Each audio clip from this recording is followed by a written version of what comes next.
In a sleek Manhattan penthouse overlooking New York City's glittering skyline lived Jackson Campbell. At just 25 years old, he was one of the city's most talked-about young men. His father, Richard Campbell, had been one of America's wealthiest entrepreneurs.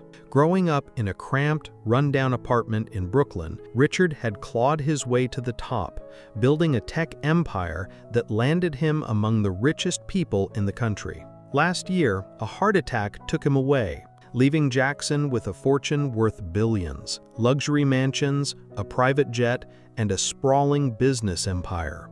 Jackson's life was like something out of a movie. From his penthouse, he could see the city's pulsing lights, busy streets, and endless energy.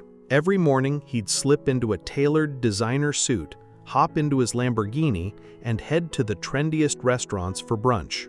At night, he partied with friends at Manhattan's most exclusive clubs, popping champagne, laughing, and dancing till dawn. His Instagram had millions of followers, flooding his posts with likes and comments. He'd spend weekends on his yacht in Miami, jet off to Paris for fashion shows, or drop a fortune on rare watches in Dubai. Money was never an issue.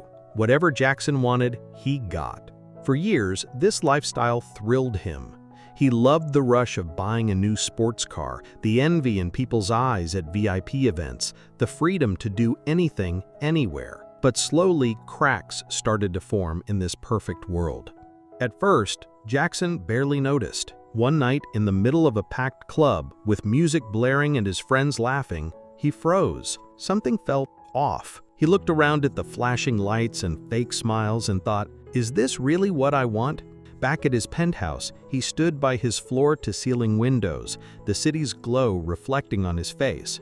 But inside, there was a growing emptiness. Another car, another trip? He wondered, what's the point? As weeks turned into months, the feeling got worse. Jackson tried to fill the void with more spending. He bought a new yacht, snapped up a villa in Italy, and threw even wilder parties, but the thrill was fleeting. Each purchase, each trip, brought a quick high that faded fast. One evening at a beach party in Miami, with waves crashing and his friends partying around him, Jackson sat alone, staring at the ocean. This is supposed to be the dream, so why do I feel so empty? His father's words echoed in his mind. Jackson, money buys things, but it's not the key to happiness. Back then, he'd brushed it off. Now, those words haunted him.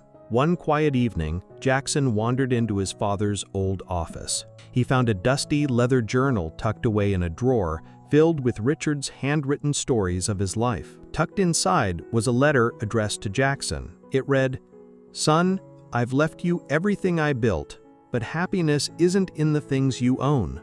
My life started on the streets of Brooklyn. If you want to understand what made me happy, go find my roots." Jackson was intrigued. Brooklyn? He'd never set foot there. His world was Manhattan's glitz and glamour.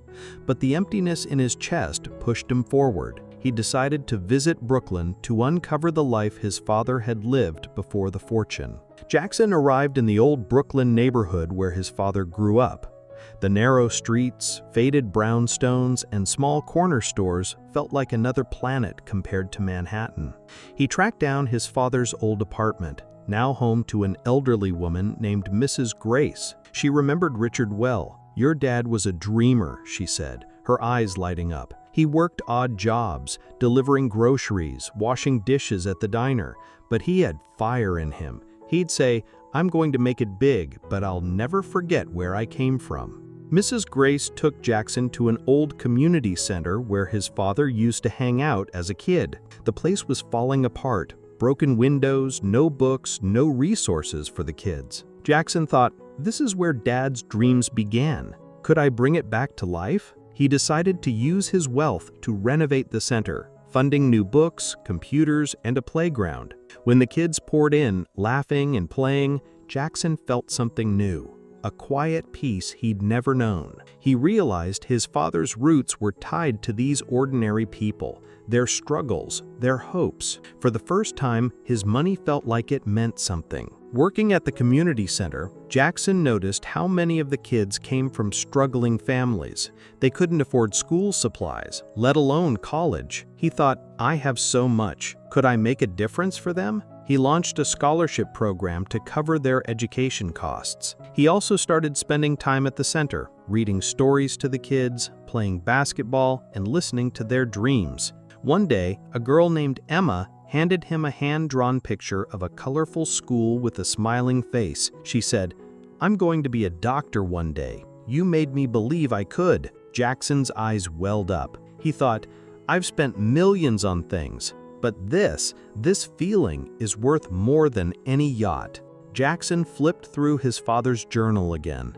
One entry stood out. True happiness comes when you do something bigger than yourself. I built my company, but my greatest joy was helping others. Jackson realized he wanted that too. He grabbed a notebook and started writing. I'm Jackson. I'm not just my father's son. I want to be someone who changes lives.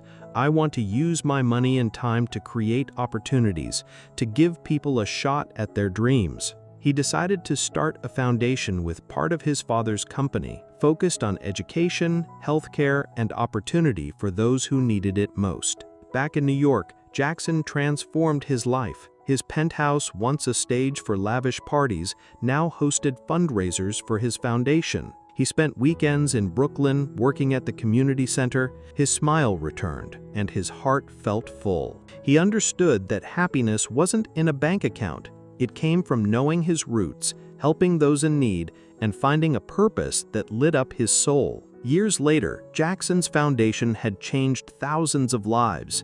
He was no longer just the son of a billionaire. He was a man whose work brought light to others' hearts. His father's dreams and his own purpose had become one. Happiness isn't in the things you buy. It's in understanding where you come from, giving back to others, and finding a purpose that drives you. Jackson thought he had it all, but his heart was empty. When he connected with his father's roots, helped those in need, and discovered his own purpose, he found true happiness. You can too. Look within, take small steps, and happiness will find you.